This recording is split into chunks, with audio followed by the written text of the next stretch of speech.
भएको दिन सल्लो पानी सेरे धमिलो मन किन ए बाँझो खेतमा छर्के सलाम छ म यहाँकै पहिलो भेटमा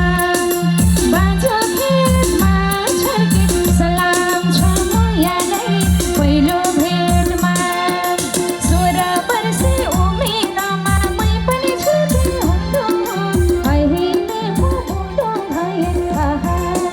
अहिले पो बुढो भएर 16 वर्षे उमेरमा मै पनि छुटे हुँदो अहिले पो बुढो भए आहा अहिले पो बुढो भएर 16 वर्षे उमेरमा मै पनि छुटे हुँदो अहिले पो बुढो भए आहा अहिले पो बुढो भएर 16 वर्षे उमेरमा मै पनि छुटे हुँदो अहिले पो बुढो भए आहा अहिले पो बुढो भएर। थ्याङ्क यू सो मच हाम्रो म्युजिसियनमा